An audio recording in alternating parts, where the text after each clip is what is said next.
Grande Deus. Você vai compartilhar a sua paz, Senhor? Amém. Estenda as mãos para cá, vamos orar pela serva do Senhor. Eu creio que ela já está orando com o Senhor. E eu tenho certeza que o Senhor vai continuar falando conosco. Amém. Ainda mais desta noite. Grandioso Deus e eterno Pai. Meu Senhor, nós sabemos, ó Deus, que a tua filha já está nas tuas mãos, Senhor. Meu Deus, mas nesta noite usa ela como canal de bênção para falar conosco, não aquilo que nós queremos ouvir, mas sim aquilo que nós precisamos ouvir, Senhor. No primeiro dia, desse incendiados, ó Deus. Nós vamos ser aqui incendiados pelo poder da tua palavra, que vai ser ministrada neste lugar, para a glória e honra do teu nome. Senhor, que através da tua palavra, pessoas possam ser saradas, curadas, libertas, transformadas nesta noite, para a glória e honra do teu nome, Senhor. Assim nós já te pedimos e já te agradecemos em nome de Jesus. Vamos dar uma salva de palmas para você.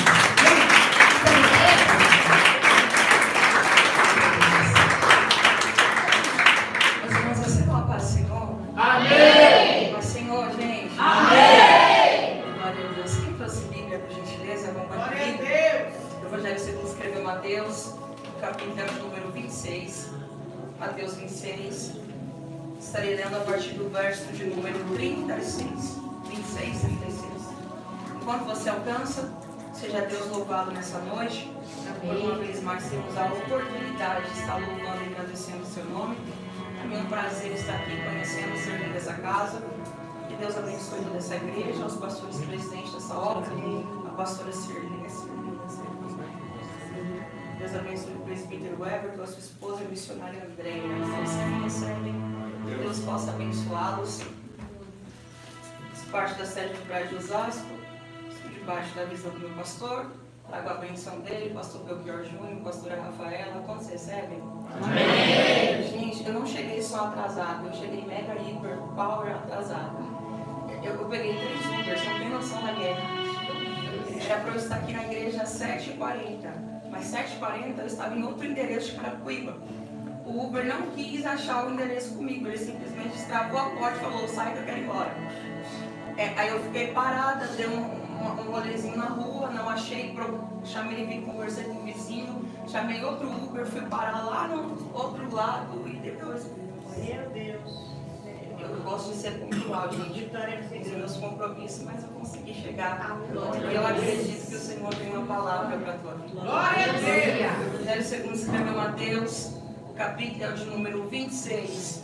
Mateus 26.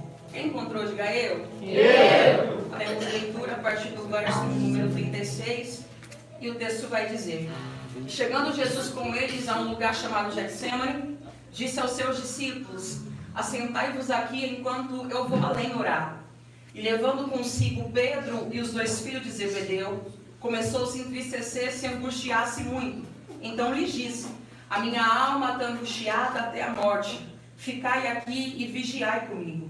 Indo um pouco mais adiante, prostrou-se sobre o seu rosto e orou ao Pai, dizendo: meu Pai, se possível for, afasta de mim esse cálice. Mas todavia não seja feita como eu quero, e sim como tu queres. Retornando para os seus discípulos, achou-os adormecendo e disse a Pedro: não pudestes vigiar nenhuma hora comigo? Vigiai e orai para que não entreis em tentação. Porque na verdade o espírito ele está pronto, mas a carne é fraca. E se assim você crê, pode se assentar. Glória a Deus. Glória a Deus. Aleluia. Eu prometo para você que eu não vou te enfadar. Se você me ouvir 30 minutos, amanhã é sábado. Tá tudo certo, gente. Não mesmo. Presta atenção. O texto que nós fizemos leitura, de fato, não é uma narrativa nova. Pelo contrário, é uma história em que nós, povo de Deus, já temos uma particularidade com ela. Mateus 26, a partir do verso 36, o texto ganha-se por nome. A epígrafe dá-se o título de Jesus ora no Getsêmani. E eu sei que isso daqui é chovendo molhado, mas Getsêmani nada mais é do que o lugar onde a azeitona sofre pressão para extrair dela o azeite. Mas se hoje fôssemos voltar a nossa atenção para falar acerca de entrega e sacrifício de Jesus por nós, E quando falamos de sacrifício de Jesus, é com muita constância que vem à nossa memória a imagem do Calvário. Porque quando se diz de entrega de Jesus por mim, por você, o Calvário é o momento que a gente se recorda com muita constância. E aí, se a gente for fazer uma retrospectiva, a gente se lembra que Jesus foi julgado na primeira hora do dia. Ele foi colocado nos degraus que davam acesso ao pátio. Você sabe que tinha uma multidão gritando: prendam a Jesus e soltem a Barrabás. Ele é chicoteado, recebe uma coroa de espinhos, caminhando pela via dolorosa, ele prostra ao chão, e o Simão, que estava vindo lá de Cirene, o ajuda a carregar a cruz. E não tem como a gente não recordar do brado que ele dá lá na cruz do meio, que ele diz: Tetelestai, está consumado. Porque toda essa memória se volta para o Calvário. E quando falamos de Calvário, é entrega e sacrifício de Jesus por nós. Mas aí o Mateus, no capítulo 26, ele está antecedendo o que aconteceu no Calvário. E aí primeiro ele vai nos dizer que está acontecendo o último culto, a última ceia. E ele vai dizer que louvores foram entoados, adoração foi entregue. O culto acaba e Jesus vai para o Monte das Oliveiras, para o lugar do contato, o lugar de costume de oração, que é o Getsemane. E aí que o Mateus vai começar a nos dizer que é no Getsemane que Jesus recebe a traição do Judas. É no Getsemane que quem era para estar orando com ele, adormeceu. Quem era para estar vigiando na intercessão, está dormindo. E aí o Lucas também dá essa oportunidade para complementar e dizer que é no Getsemane que Jesus começa a derramar as suas primeiras gotas de sangue. Entendendo isso daqui, a gente percebe que a entrega de Jesus por nós, antes de chegar no Calvário, ela aconteceu no Getsemane. A questão é que quando falamos de entrega de Jesus, o Calvário é o momento mais recordado, porque o que aconteceu no Calvário foi algo público. E quando é algo que acontece no meio da multidão, isso é mais lembrado. Mas a entrega de Jesus por nós, antes de chegar no Calvário, ela aconteceu no Getsemane. E eu sei que também não é novo para algumas pessoas entenderem que tudo isso aconteceu porque foram 2 níveis de prova que Jesus teve que suportar. A diferença é que o Calvário foi uma prova pública, o Getsemane uma prova mais íntima. E o Calvário foi uma prova pública porque, presta atenção aqui, sexta-feira, Páscoa na Judéia, centenas de pessoas de diversas nações, olhando para ele pendurado na cruz do Calvário, não precisou ouvir nada da sua boca, porque só de olhar para ele já dava para dizer: aquele dali está na prova, aquele dali está sendo provado. Então o Calvário foi um nível de prova pública que Jesus não precisou abrir a sua boca, porque foi aquele nível de provação que só de olhar para ele já dava para saber o que ele estava sentindo. Mas pelo outro lado, Jesus teve o seu Getsemane. E o Getsemane, o Mateus diz que quando ele está sentindo angústia de morte, não tem ninguém consolando ele. Quando ele está sentindo aflição, não tem ninguém batendo no ombro dele dizendo: eu também estou contigo, segurando e sentindo o mesmo que você está sentindo. Não. No momento em que ele está sentindo a aflição da cruz, quem era para estar orando está dormindo. Eu só te expliquei isso daqui porque se enquadra as nossas vidas. E isso daqui se encaixa porque nós sabemos que o servo nunca vai ser maior que o seu Senhor. E assim como Jesus na sua vida ministerial, ele teve que enfrentar esses níveis de prova, eu e você, a gente tem que entender que em alguns momentos teremos os nossos calvários. Mas a gente não pode esquecer que a gente também teremos os nossos Getsemanes. E as nossas provas Calvário é prova pública. É um nível de prova que a gente está sendo provado, mas não precisa dizer, porque só de olhar já dá para ter um diagnóstico e falar: o irmão está na prova, a irmã está sendo provada. E geralmente as provas públicas é uma porta de emprego que se fecha.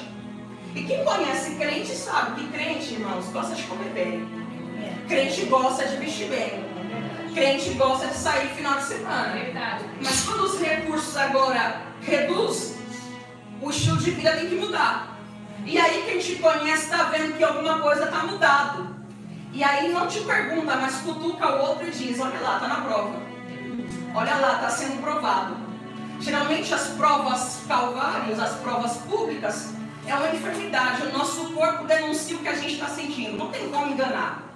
Quem está enfermo, geralmente o cabelo cai, o corpo começa a perder peso. Então quem te conhece só de te ver está dizendo, está na prova. Está sendo provado. Mas eu quero que você volte a tua atenção para as provas Getsêmanes. Porque a prova Getsêmane não é uma prova que está acontecendo no meio da multidão. É uma prova que está acontecendo quando não tem ninguém te olhando.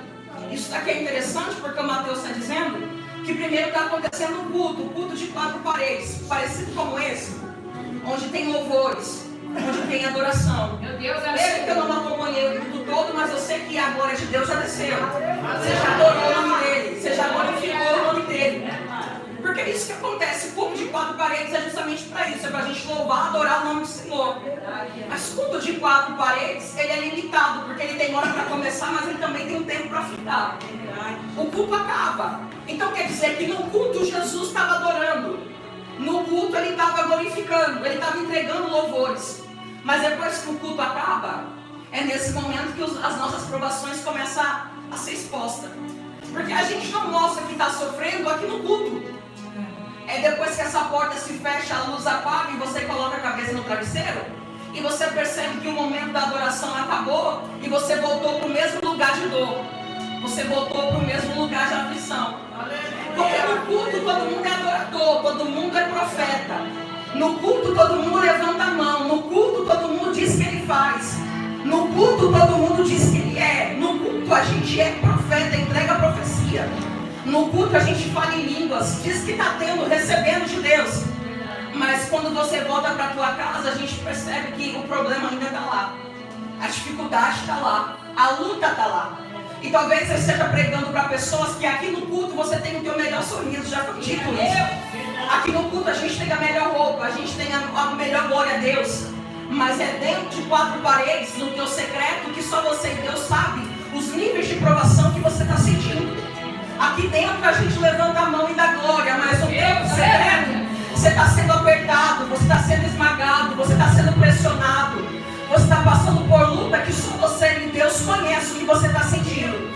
E talvez eu esteja pregando para pessoas que estão dizendo, eu estou adorando no culto, mas eu sei que quando eu volto para casa, a dificuldade está lá, a luta está lá. Eu sei que quando eu colocar a cabeça no travesseiro, a preocupação está me esperando. A lágrima vai rolar de novo, o sofrimento está lá. Isso daqui, presta atenção, no culto a gente adora, mas no secreto alguém está chorando. No culto a gente glorifica, mas quando ninguém está te olhando, você está aí desesperado. Eu estou pregando para pessoas que aqui dentro a gente sabe entregar culto, mas quando a gente está no nosso secreto, o peito aperta, porque você está sendo tão prensado, tão esmagado. Porque é isso que é Getsêmane. Getsêmane é o lugar onde a azeitona está passando pelo processo de ser apertada, ser esmagada. E aí ser esmagado, ninguém esmagado com um sorriso no rosto. Ninguém esmagado, levantando a mão e dizendo que está tudo bem. Não. No culto a gente até disfarça um pouquinho. No culto a gente até melhora a cara, passa uma maquiagem, se arruma, vem todo bonitinho, senta aqui e adora.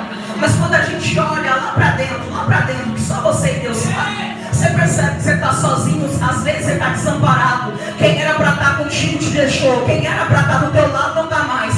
É no Getsêmane que você percebe que tem traição do Judas, que tem abandono, que tem sofrimento. E a expectativa de alguém que vem para um culto como esse, com um tema de incendiados, é que vai ter a expectativa de ouvir que Deus vai mudar a tua história.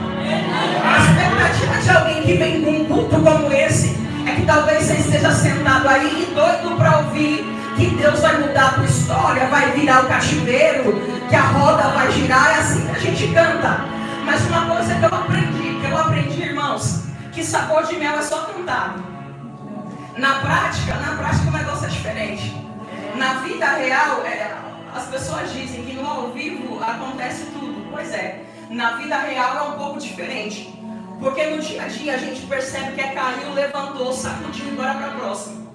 E talvez eu vou frustrar a expectativa de alguém que veio aqui e tá doido para ouvir que Deus vai te tirar da prova. Eu vim te frustrar e dizer, Deus não vai te arrancar. Eu sei que nessa hora não tem como dar glória. Aleluia! Mas já que eu fui chamada para pregar, eu vou continuar. E é por isso que eu vim pregar o exemplo do nosso Cristo. Não vim contar a história da Jamília, eu vim contar do nosso Cristo. E é o Jesus que está no Getsemane. Eu te falei, Getsemane tem traição do Judas, mas ele não é arrancado do Getsemane. Pelo contrário, ele continua. No Getsemane ele está sendo abandonado, mas quem te disse que ele volta para trás? Pelo contrário, ele continua avançando. No Getsemane ele está sentindo angústia de morte, mas quem te disse que ele para? Ele não para não, ele continua caminhando. Então é nessa hora que eu entendo que Getsemane não é lugar que Deus vai me poupar de sentir dor. Getsemane não é lugar que Deus vai me isentar de passar prova, não. Getsemane é lugar que o pai olha para o filho e diz: já que tu orou até hoje, continua orando mais um pouco. Já que você buscou até hoje, continua buscando até mais um pouco. Você adorou até agora, tem coragem de adorar mais um pouco. E o Cristo está passando tudo isso. Se alguém puder me dar um papel ou uma toalha, gente, até perdi a toalha por aí. Você vê, a correria foi terrível. E o que acontece? É que Jesus, ele está passando tudo isso e ele não para, irmãos. Ele não para porque ele sabe que o propósito dele não acaba no Getsemane. Ele está caminhando porque ele sabe que o propósito dele não para ali. Ele sabe que o domingo de manhã vai chegar. E o que tem domingo de manhã, Jamile? Domingo de manhã tem um sepulcro que vai ser aberto. Isso aqui você vai morar no céu, com certeza. Domingo de manhã tem um sepulcro que vai ser aberto. Domingo de manhã tem uma pedra que vai ser removida. Domingo de manhã a sentença vai mudar, porque aonde tem morte agora vai ter vida. Então, mas tem um detalhe: para eu viver o milagre do domingo de manhã, eu tenho que aguentar a pressão do Getsemane. E é por isso que o céu está te apertando, porque ele está dizendo: eu tenho vitória para te entregar, mas enquanto a vitória não chega, você tem coragem de continuar adorando mesmo sendo traído? Você tem coragem de continuar caminhando mesmo sendo abandonado? Você tem coragem de continuar buscando mesmo vendo tudo dando errado na tua vida? Eu estou pregando para alguém e o Senhor está dizendo: daqui a pouco a porta vai abrir, o sepulcro vai ser aberto, a pedra vai ser tirada, mas enquanto não é, você ainda consegue continuar dando glória para Deus. Você ainda consegue sair daqui dizendo: não aconteceu do jeito que eu queria, mas eu ainda sou crente para saber que o processo não me para, a luta não me paralisa. Eu estou pregando para quem é crente, porque o diabo tem colocado na mente de alguém, está dizendo que luta para crente, para nada. Luta faz crente continuar na prova e dando glória. A luta pode parar qualquer pessoa, mas quem é crente de verdade está dizendo: minha promessa não acaba aqui, a minha chamada não acaba aqui, o meu propósito não acaba aqui. Já que eu tive força para caminhar até aqui, deixa eu dar mais um passo, deixa eu aguentar mais um pouco. Está chorando, mas continua. Está doendo, mas permanece. Eu não sei, mas o céu está conversando com alguém e ele está dizendo: eu estou testando você mesmo, eu estou provando você mesmo para te levar para outro lugar, para te colocar em outro nível. Eu estou querendo esticar a tua fé, eu estou querendo mudar você de lugar, mas para isso eu preciso te apertar um pouco. Isso daqui não é novidade para a gente entender que isso daqui já virou letra de canção e frase motivacional. Que no meio do sofrimento, Deus não desperdiça o sofrimento de um filho. Para quem? Tem gente que canta, você canta isso daí. Porque a gente entende que a psicologia do céu é diferente. Porque todas as vezes que o céu quer fazer algo mais, ele não faz algo mais no momento de bonança. Ele faz algo mais quando você está sendo mais provado. Quando os céus quer te ensinar alguma coisa, ele não te ensina com o bolso cheio e com as portas todas abertas. Ele começa a te ensinar quando tudo está fechado e a escassez chega. E o Getsemane não é diferente. Porque no meio do Getsemane é um lugar de prensa, é um lugar de dor, mas é um lugar que também ensina a crente a perceber coisa que talvez em outro cenário ele nunca ia perceber. E eu vou te mostrar que no meio do Getsemane, Jesus ensina 3 lições. Porque é necessário eu aguentar a pressão. Primeiro eu te falei que o Mateus começa diagnosticando um cenário. E esse cenário aqui é de culto. 4 paredes. Igualzinho isso aqui. E nesse culto de 4 paredes tem uma mesa posta. E nessa mesa aqui tem 12 sentados, pastor.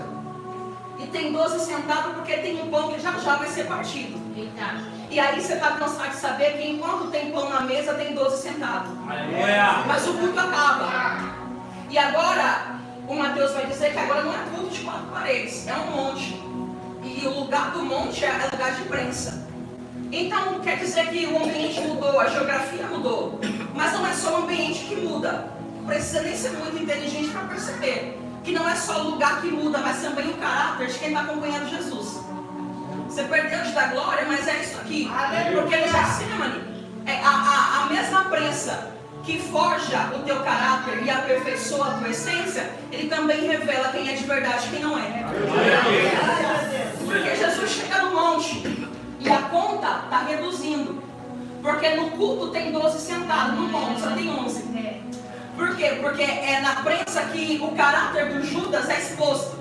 É aqui que o Judas revela que ele é de verdade.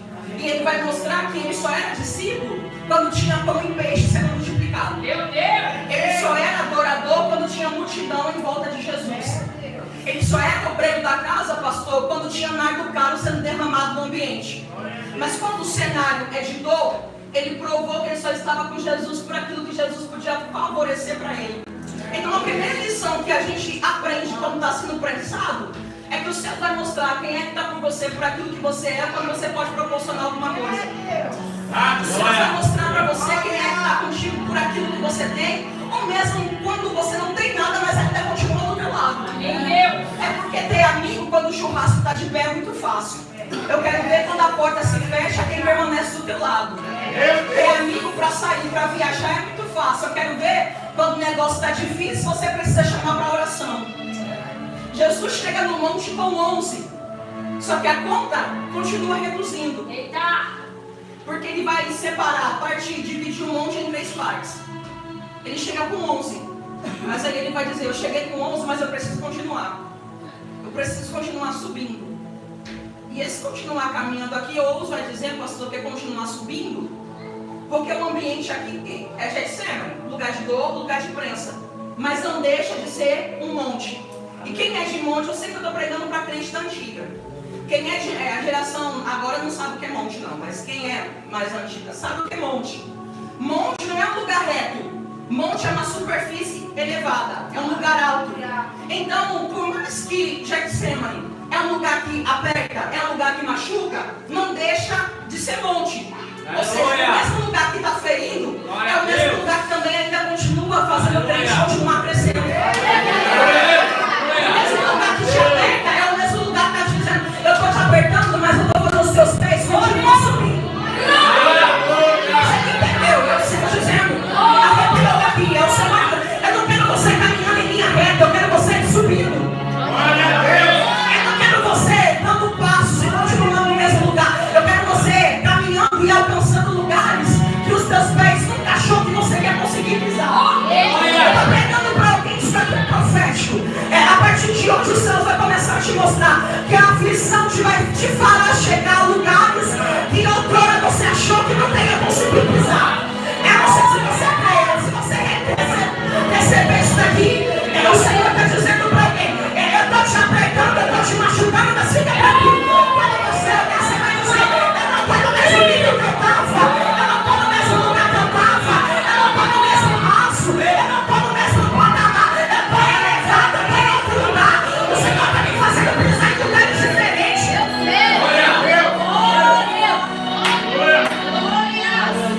Ele vai continuar subindo, mas ele está com 11. E aí você está cansado de saber que ele vai fazer isso aqui, ó.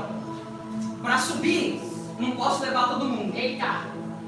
Para ir mais além, eu tenho que entender que eu tenho que encerrar alguns ciclos aqui embaixo para continuar caminhando. Meu Deus. Aleluia. Eu estou sentindo os céus falando com alguém aqui. Aleluia.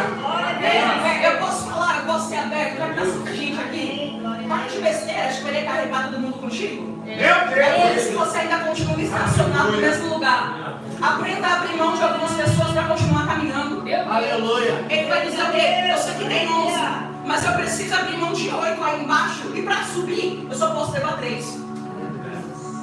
Eu preciso, não, mas todo mundo aqui não é discípulo? Todo mundo não é crente? Sim. Mas nem todo crente aqui tem estrutura para ouvir o que ele tem para dizer lá em cima e continuar com ele. Glória a Deus. Você entendeu? Aleluia. Eu preciso que você abra mão de algumas pessoas embaixo. Porque o que eu tenho para fazer em cima, aí todo mundo tem estrutura para permanecer. Eu preciso Nem todo mundo tem estrutura para ouvir e continuar do teu lado. E para te evitar decepções, é melhor você cortar o vínculo aqui embaixo e continuar caminhando. Ele leva apenas 3, Pedro, Tiago e João.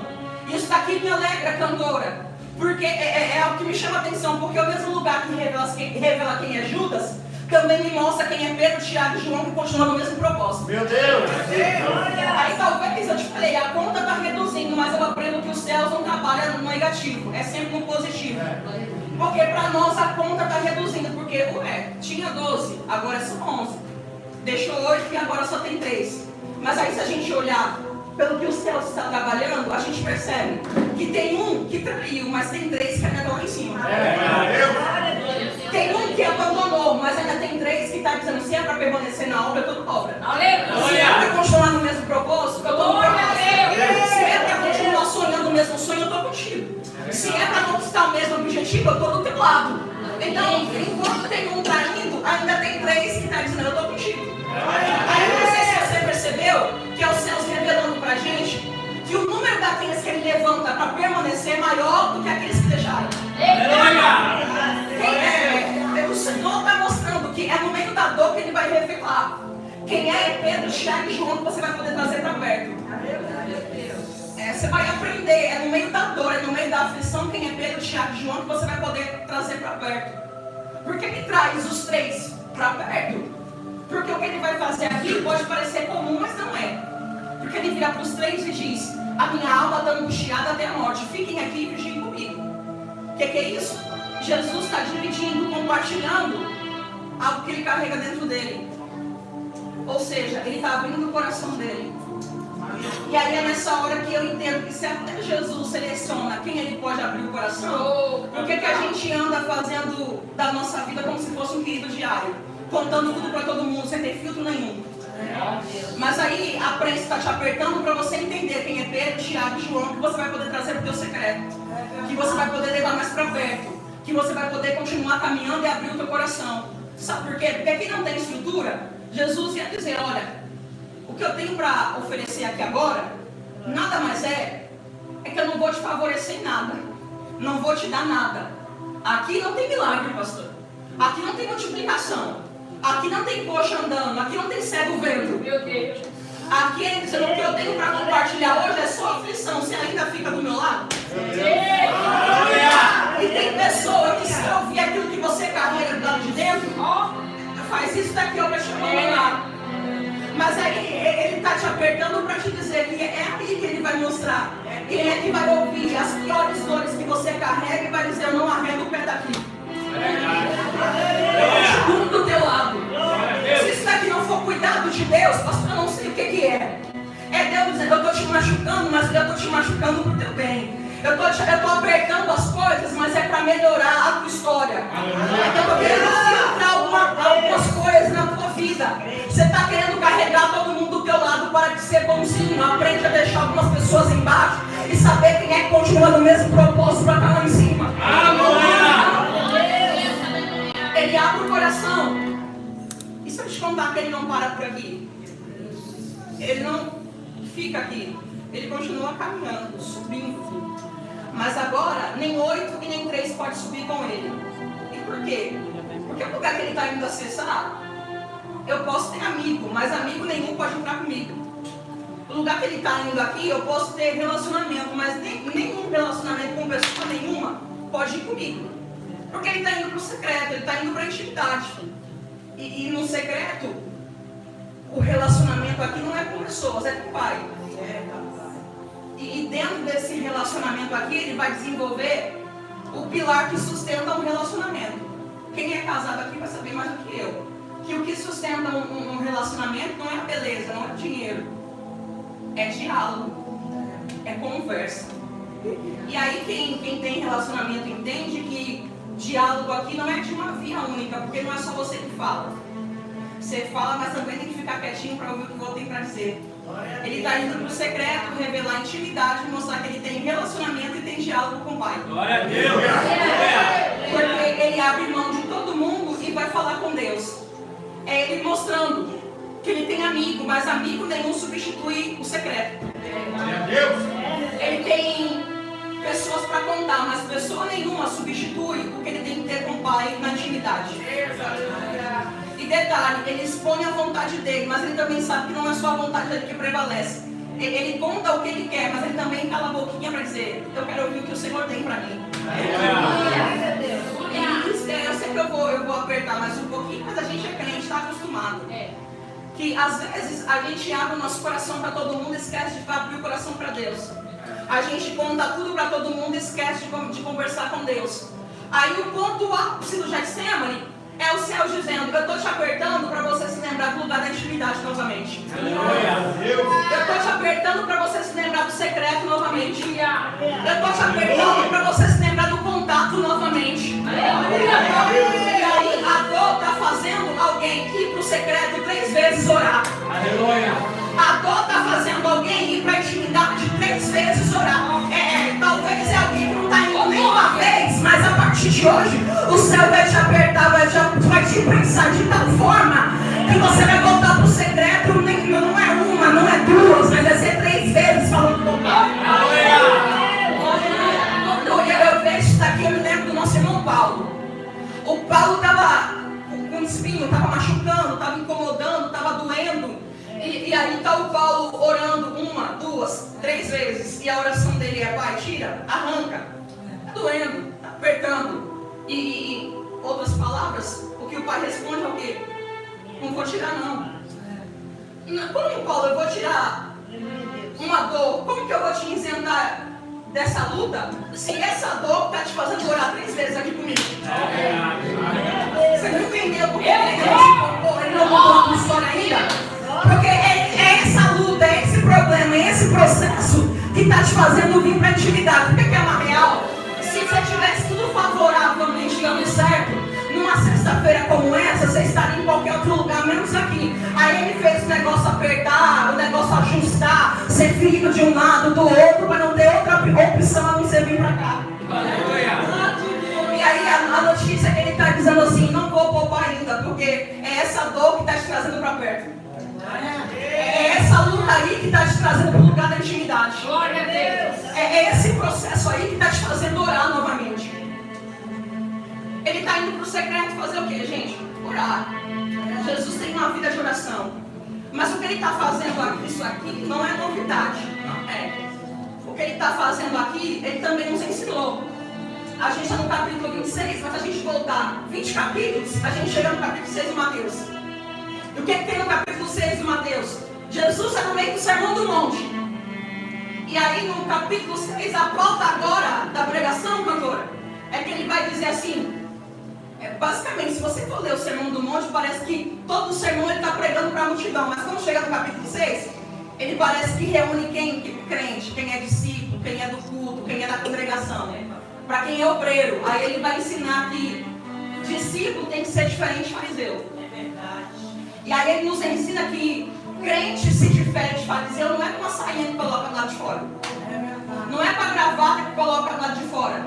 Mas é pela intimidade que tem do lado de dentro. E aí no Mateus 6,6 é a oração que a gente conhece, o texto que a igreja sabe.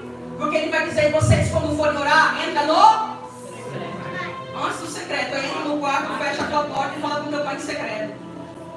É Jesus mostrando que do lado de fora todo mundo é adorador, mas você mostra que você é de verdade, não aqui no culto, mas é quando você volta para o teu secreto. Você não mostra que você é do fogo aqui dentro, porque aqui é muito fácil ser crente. Aqui dentro é muito fácil ser adorador. Ele quer saber o que acontece quando ninguém está te vendo. Ele quer saber o que acontece quando ninguém está te olhando. Se o incendiados aqui continua lá. Se o incendiados aqui ainda permanece lá. Eu gosto de Bíblia. Quem me chamou sabe que eu prego assim. Então vamos lá. Eu vejo Jesus dizendo: e vocês quando forem orar, entra no quarto, fecha a tua porta e fala com teu pai em secreto. É Jesus agora quebrando a mentalidade fariseu. Porque fariseu ele consegue disfarçar até certo ponto, mas chega uma hora que não dá. Sabe por quê? Porque fariseu manda muito, mas não faz. Fala muito, mas não faz. Aí Jesus nos ensina que mais do que falar, a gente tem que ter uma vida de prática. Aleluia. E aí ele mostra que ele não é fariseu. Porque fariseu mandava cumprir a lei, mas eles nem mesmo entenderam o que era a lei. Aí eu vejo o nosso Jesus dizer, eu sou pão. Mas quando alguém teve fome, não é que ele tinha pão para oferecer. Ele diz que ele é fonte, mas quando alguém está com sede, ele está saciando a sede de alguém. Jesus manda orar, mas ele também tem uma vida de oração. Ele manda, mas ele também faz aquilo que ele está mandando fazer. Porque o que a gente tem visto por aí é muita gente com síndrome de fariseu. Manda muito, mas ele mesmo não faz. Manda os outros orar, mas ele mesmo não ora. Manda buscar, mas ele mesmo não busca. Mas é nessa hora que quem é fariseu é desmascarado, mas quem é crente permanece. E aí a gente percebe que andando por aí a gente muda de estado, muda de cidade, mas a fala das pessoas que vêm até mim é a mesma. E pastores, eles costumam dizer, Jamile, não canto, não prega, eu acho que Deus não me chamou para nada. Porque tem gente que acha que chamado é só cantar e pregar. E isso é uma verdade, irmãos. Pregar não é dom, pregar é mandamento. Porque tem gente que acha que pregar é para quem tem estrelinha na testa. Não, pregar é mandamento. Porque ele não seleciona quem é pregador, ele manda todo mundo ir e pregar. E cantar, eu juro, eu sei que eu tenho cara de cantora, mas se eu abrir a boca aqui, você vai embora. Mas pasmem vocês, antes de chegar aqui, eu fui melhor que a Cassiane dentro do meu banheiro. Eu já entreguei o meu perfeito louvor, porque cantar e pregar todo mundo pode fazer. Mas uma coisa que Deus nos chamou para todo mundo ser é exemplo. Como assim? Exemplo de crente aqui dentro, mas também no trabalho. Exemplo de crente no culto, mas também na faculdade, na escola, na vizinhança, dentro de casa. Aí você já percebeu que tem. Aqui não, né? Eu sei que aqui a gente é amigo, todo mundo íntimo aqui, eu posso falar. Tem muitas irmãs por aí que falam, não, eu quero que a minha filha seja uma mulher de oração. Mas quando é que a filha dela viu ela sendo uma mulher de oração no secreto? Não é só mulher não, tem nome que diz, eu quero que o meu filho seja um obreiro de valor, seja um homem de Deus. E quando foi que o teu filho vive em você sendo um homem de Deus dentro da tua casa? É verdade. É nessa hora que a gente entende que não é só falar, é de fazer aquilo que eu estou mandando os outros fazer. Porque talvez lá fora alguém pode olhar para você e dizer, não canta muito, nunca vi pregando. Mas não é que a mesma postura que ele tem no culto, ele tem aqui fora. Não é que a mesma graça que ele tem lá dentro, ele tem aqui fora. E aí alguém vai querer ser igual a você, não porque você mandou, mas porque ele está vendo que mais do que mandar, você também faz aquilo que manda. É Jesus chamando a igreja para ser exemplo. E aí tem muito pregador que fica nessa de Deus vai levantar. Eu já sou diferente, Deus já está levantando. Aleluia! Porque levantar está no futuro. E eu já estou contando, eu estou em cena já. Então Deus não vai levantar, já está levantando. Uma igreja que é exemplo. Aleluia! Eu sou pentecostal, irmãos, eu cresci no fogo. Eu era adolescente, eu já vi essa mulher aí numa vigília, ó. Eu sou do manto, eu sou de vigília. Eu sou do manto, eu sou da adoradora. Mas eu entendo que a melhor marcha não é aqui no culto, é lá fora. Aleluia! Porque a gente já viu que tem uns irmãos que falam, eu vou pro culto pisar na cabeça da serpente. Aí pisa o final de semana todo na cabeça da serpente, aí na segunda-feira tá abraçando ela. Aí o céu te trouxe aqui para dizer, vamos incendiar de verdade? Vamos queimar de verdade? E aí uma Deus está dizendo, vocês quando forem orar, entra no quarto. E eu gosto, irmãos, porque Jesus está pregando para judeu. Aleluia. E a gente sabe que a nossa cultura ocidental é diferente da cultura judaica. E é tão diferente, que uma das coisas que mais se difere é que a palavra quarto aqui no original não é quarto onde se dorme, quarto em cama. A palavra quarto aqui é taimê ou taimeron, que quer dizer o lugar onde guarda ou lugar onde deposita o alimento.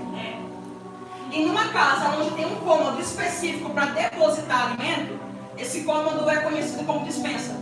Então o lugar que Jesus me manda orar não é o lugar onde eu vou dormir, mas é o lugar que promove para mim o alimento que eu preciso. Aleluia! Você perdeu da glória. Você já cantou a canção da nossa irmã Cassiane, que ela vai dizer, a oração, ela é alimento.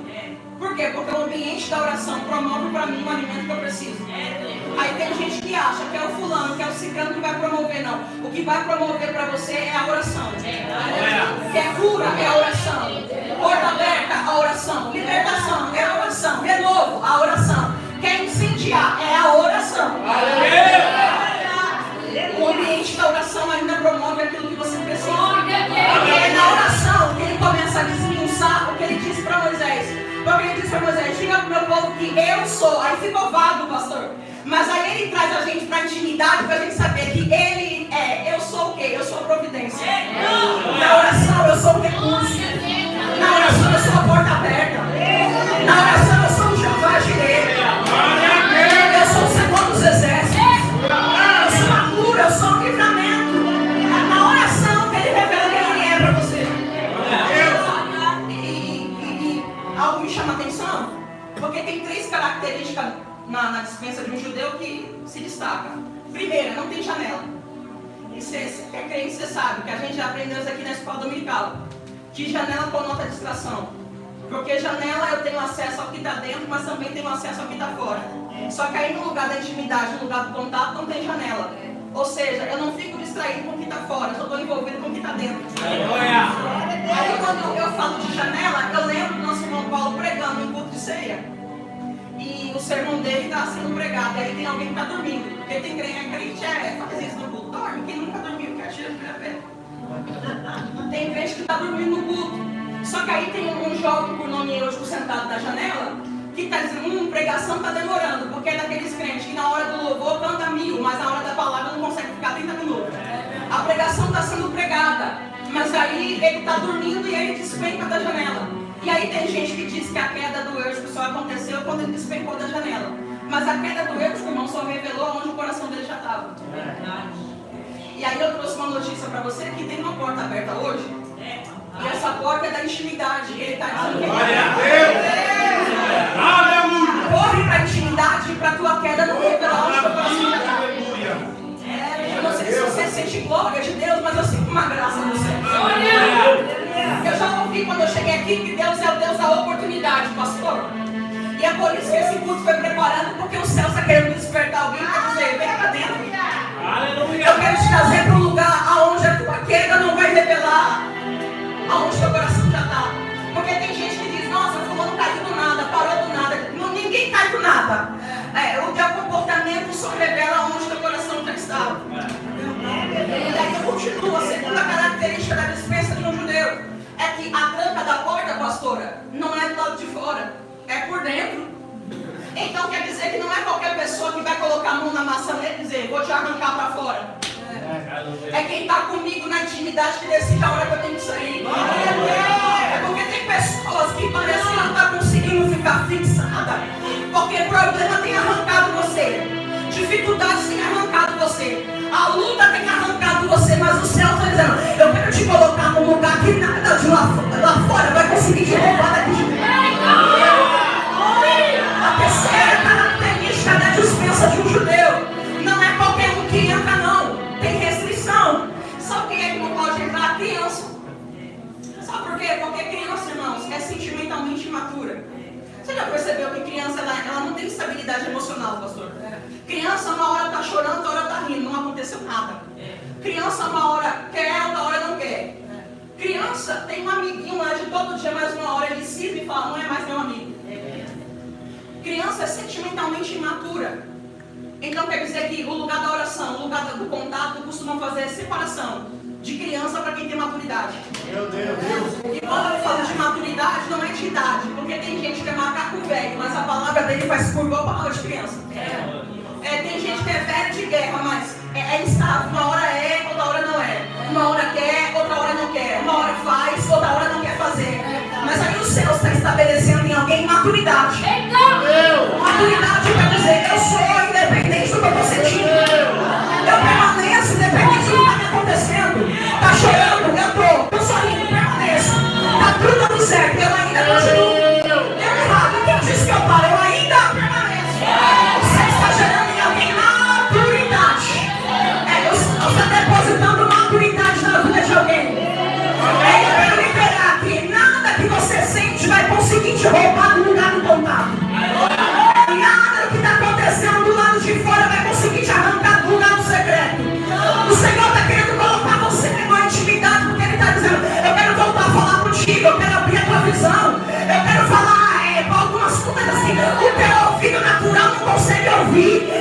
te mostrar coisas que os teus olhos carnais não conseguem enxergar. Eu quero te dar visão, eu quero entregar a profecia na tua boca.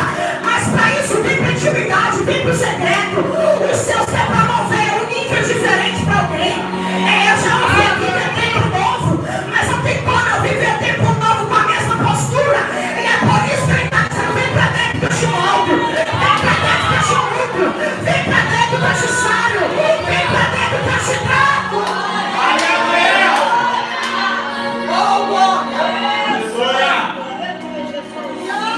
Quem é dona de casa agora vai entrar em concordância comigo. Que começo do mês a gente faz compra. E aí no começo do mês você chega lá, tem banquetezinho, tem uma Coca-Cola, tem um negocinho bom ali na mesa. Mas aí vai chegando no final do mês, não tem uma Coca, tem um suquinho de pacote. Não tem uma picanha, tem um negocinho ali, mas pode faltar muita coisa, mas se tiver o arroz e o feijão, a gente diz o quê? A gente ainda come e tem sustento para chegar ao próximo mês. E por mais que a cultura judaica se difere, na nossa casa não pode faltar o arroz e o feijão. E para mim, que sou crente, o café eu não dispenso. Quem quiser me chamar para tomar uma, eu estou livre aí, tá? E na dispensa de um judeu não muda. Porque tem alimentos que não pode faltar. E esses alimentos o salmista pega no Salmo 104, a partir do verso 14, o salmista vai dizer: o que sustenta o homem é o pão, o que alegra o coração é o vinho, e o que dá brilho para o seu rosto é o azeite. O que não falta na dispensa: pão, azeite e vinho. Isso aqui é real e verdade. Você pode chegar do lado de alguém que ora, pode estar faltando tudo, mas ainda tem pão, azeite e vinho. Isso aqui é motivo para dar glória. Porque quando ele entendi isso daqui, a minha mente abriu. É algo que o diabo não entendeu, pastor. Eu posso tirar meu sapato? Gente, tá subindo a tábua aqui em Carapicuíba com esse sábado, você não tem noção. O salmista vai dizer que o que sustenta o homem não é o outro homem. O que sustenta o homem não é o pastor, não é o pregador, não é o missionário.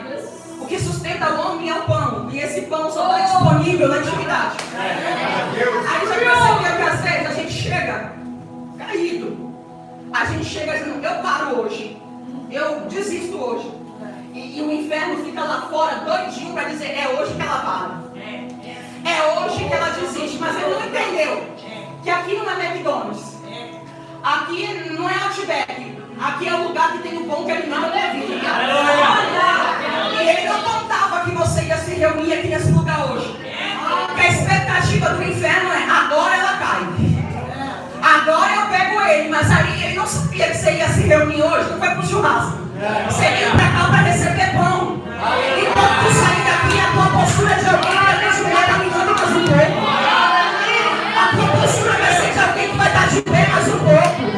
Vai estar firmado mais um pouco e vai dizer: mais um mês eu vou vencendo. Mais um mês eu vou vencer. Eu vou chegar no próximo mês dando glória a Deus. Porque aqui não é a minha parada, aqui é lugar de abastecimento. Aqui não é lugar de desistência. O céu está te trazendo para a intimidade para dizer: vem para o secreto, porque aqui eu vou te dar abastecimento. Aqui eu te dou alimento, aqui eu te dou sustento para permanecer de pé. E aí o salmista continua que o que alegra o homem, o que alegra o coração do homem, não é a conta bancária, não é casamento, não é amizade. Não, o que alegra o crente ainda é o vinho que está disponível na intimidade. Aí ele não entende, irmãos, porque que a gente chega aqui chorando e sai com um sorrisão no rosto. Entra achando que está tudo acabado, oprimido, e sai daqui cantando, porque a presença ainda alegra a vida de alguém.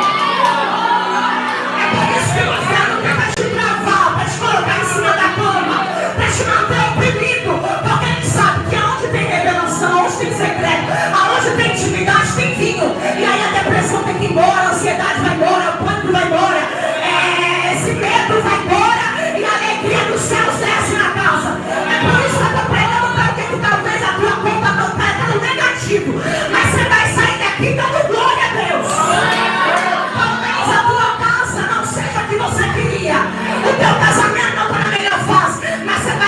daqui cantando. Você vai sair daqui entoando louvor novo. Você vai sair daqui dizendo: meu irmão Davi, alegrei quando me disseram: vamos à casa do Senhor.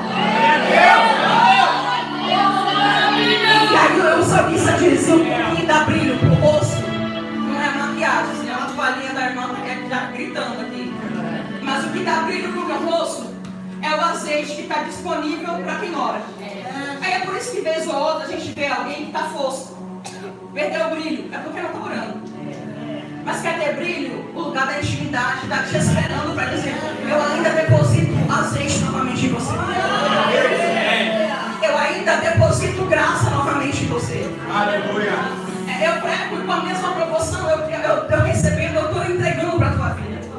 Alguém vai sair daqui com um vaso cheio. Alguém vai sair daqui com azeite para transbordar. Alguém vai sair daqui com unção nova, cantando diferente, orando diferente, pregando diferente, profetizando diferente. É isso daqui, recebe, o pastor vai chegar a notícia. Alguém vai olhar para você e vai dizer: o que você está fazendo de novo? Parece que você está mudado, teu rosto é diferente, tem um brilho diferente, mas ele não é nada novo. A receita ainda é a mesma. Eu quero para você falar com o Pai. Eu estou na intimidade falando com ele. Se prepara, porque a tua postura vai mudar, o teu rosto vai brilhar novamente. Mas deixa eu mudar o texto, eu já vou ensinar. Jesus, a hora não espera. Jesus tem uma vida de oração. Jesus ora durante 3 vezes. E eu concluo. Só que todas as 3 vezes que ele ora, quem era para estar orando com ele, o texto está dizendo que está dormindo. Jesus ora e quando volta tem alguém adormecido. Ele ora e quando ele volta tem alguém que está no sono do justo. E aí a gente abre pauta para dizer que discípulo geralmente passava a noite toda pescando, mas para orar não ficava 1 hora, não respeita a diferença. Mas é por isso que eu gosto de Bíblia, porque a Bíblia ela consegue aliviar a nossa barra. Porque o Mateus e o Marcos vai dizer que eles estavam dormindo porque os seus olhos estavam carregados. Essa palavra aqui nada mais é do que o Mateus ou o Marcos dizendo que eles dormiram porque algo do lado de fora estava os forçando a dormir. Não é um sono comum, foi um sono proposital. E quando eu entendo isso, a gente percebe que Deus não quebra o princípio que Ele estabelece. Jesus por 2 vezes vai ensinar para a igreja que aquilo que eu digo na terra é ligado no céu. Em outras palavras, é os céus nos mostrando que se a igreja orou, o céu ligou. Se a igreja clamou, o céu ligou. Então imagina comigo aqui essa cena. Jesus e os discípulos orando. E a oração fosse: Pai, afasta o cálice dele. Pai, remove o cálice dele. O pai ia ter que fazer o quê, gente? Porque aquilo que eu ligo na terra é ligado no céu. Só que esse cálice aqui não vai poder ser passado. Ele vai ter que suportar até o final. Então quer dizer que o pai não vai poder atender essa oração. Meu Deus. Aí já que ele não pode atender essa oração, ela não tem que ser feita. Aí já que ela não tem que ser feita, pensa comigo, Deus lá do céu, nome Pedro. Aleluia. Nome Thiago. Nome João. Não, porque esse processo aqui é eu e ele. Meu Deus. Essa luta aqui é eu e ele. Aleluia. Eu não sei você, mas quando eu estou na prova, não chega a mensagem mais rápido. Não bate ninguém no meu portão. Mas aí a gente diz o quê? Tinha tudo para me ajudar, não ajudou por quê? Não quis. É isso que a gente diz. Mas quando eu entendo isso, eu percebo que tem ajuda que não chega, não é porque as pessoas não querem, é Deus que não está deixando.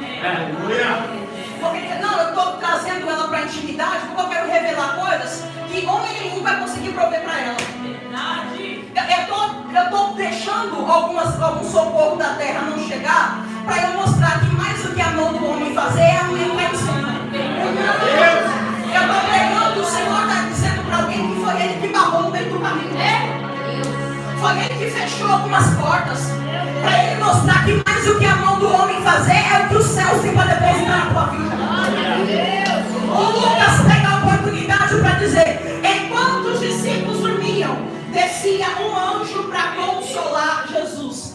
Enquanto os discípulos dormiam, descia um anjo para consolar Jesus. Aqui é o Lucas dizendo então que a terra está dormindo, mas o céu não dorme. É o Lucas dizendo que pode me faltar ombro amigo da terra, mas o céu não me desampara. E é isso que você não entendeu. É Deus dizendo: mais do que socorro da terra, é o que eu quero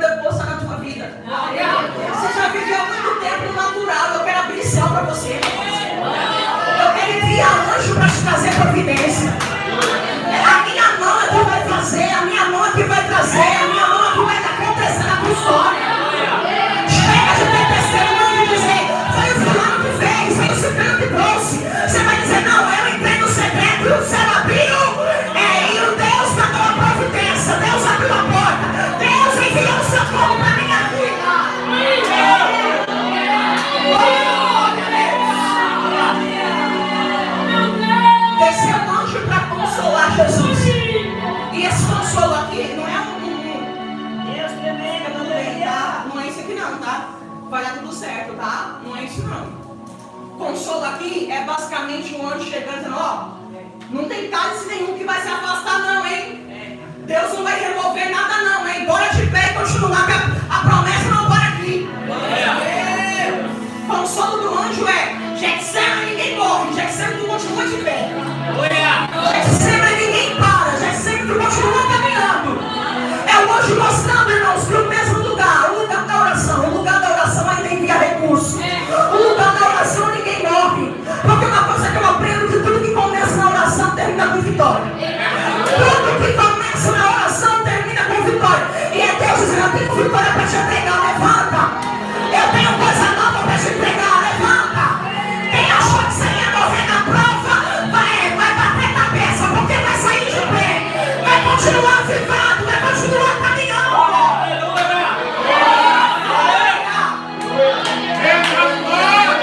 Todos de pé.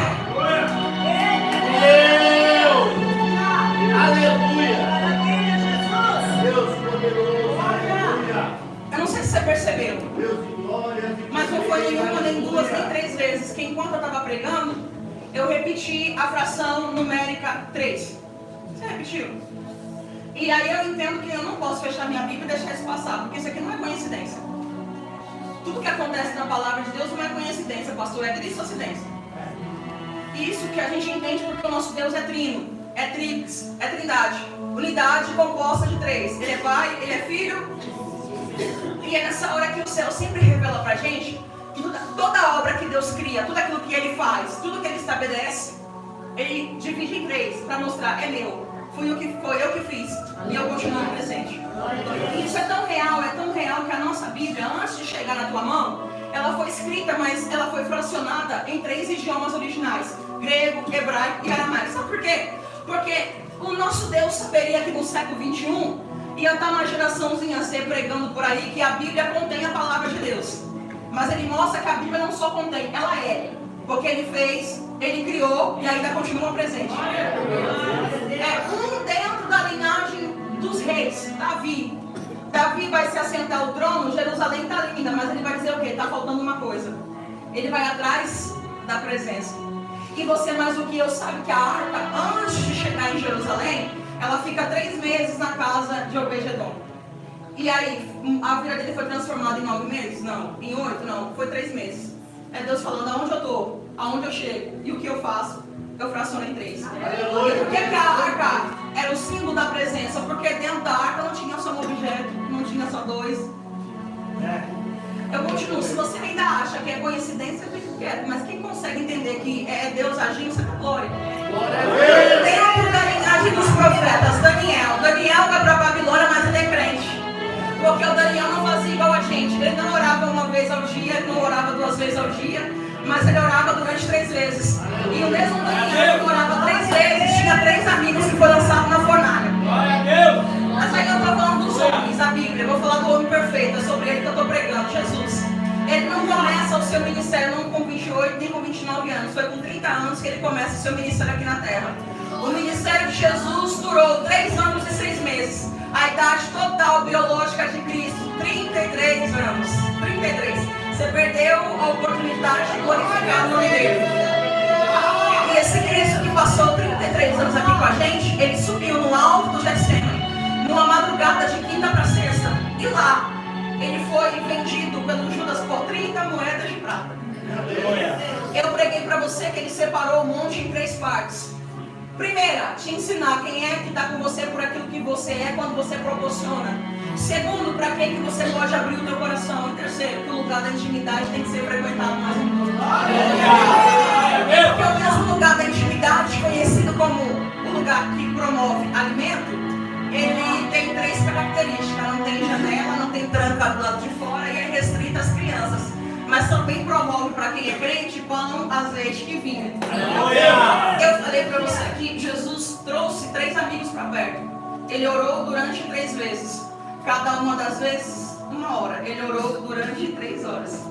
E aí que a primeira hora da sexta-feira acontece.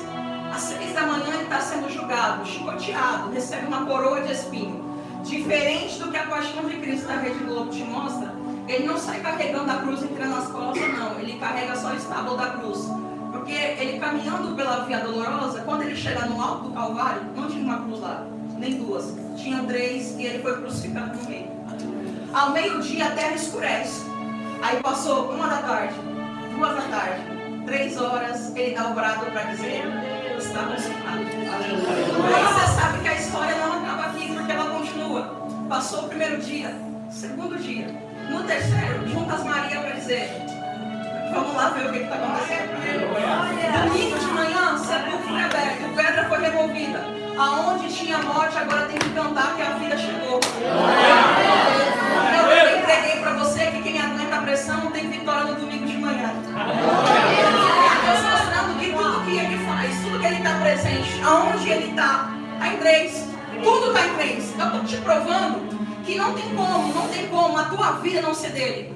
A tua casa não ser dele. Ele está presente em tudo. Aleluia. O teu casamento é do Senhor, os teus filhos é do Senhor, os teus sonhos é do Senhor. A tua chamada é do Senhor, as promessas é do Senhor.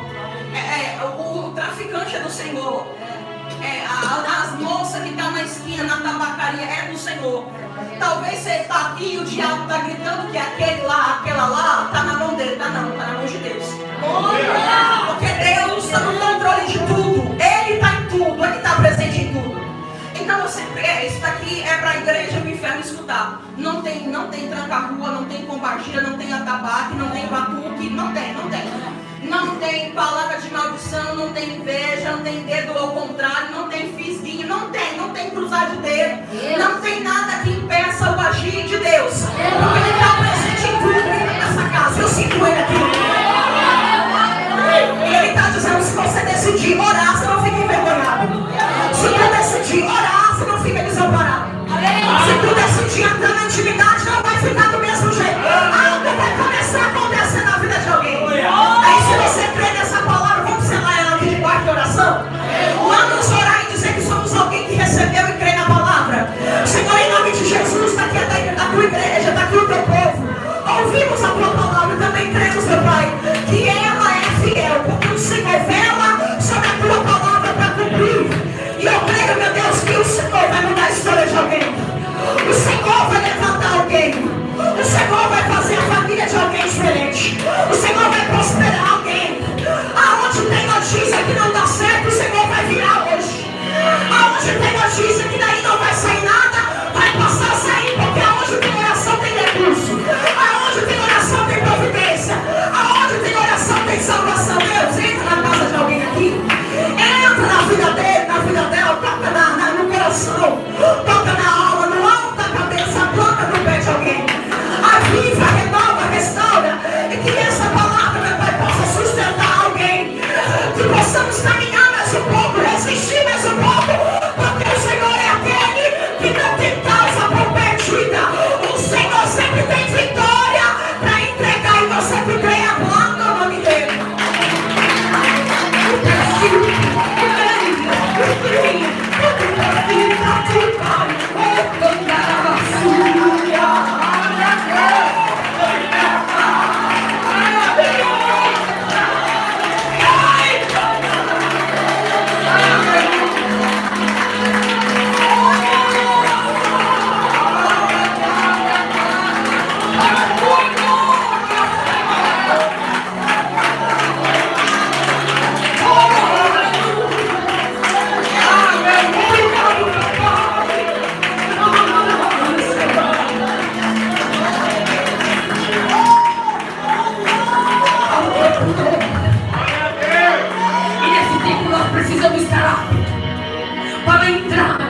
Atmosfera que foi doada pelo nosso Deus. Oh, aleluia.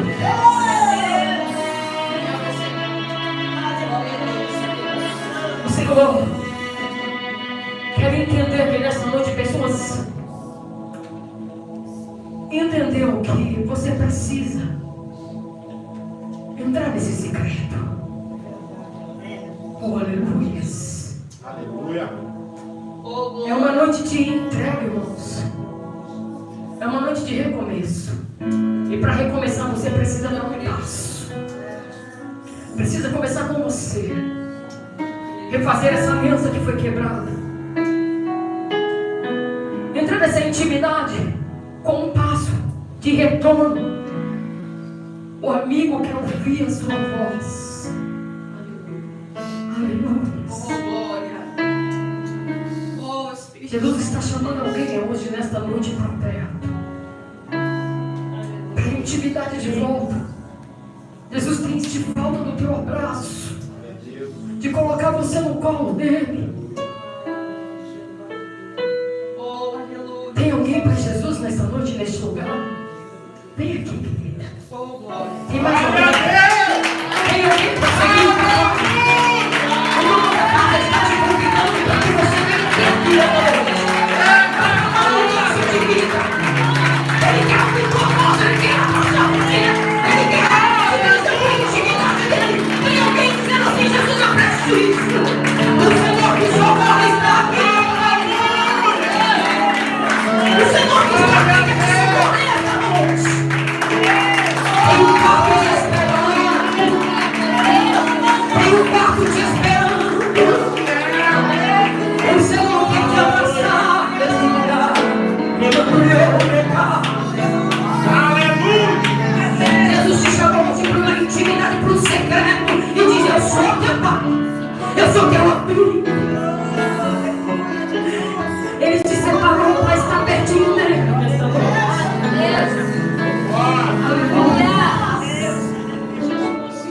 Aleluia.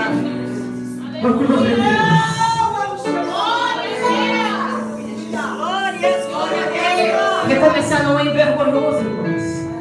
Envergonhoso é estar bem, ficar estagnado, paralisado numa situação que você está perdendo, está patinando e está continuando lá.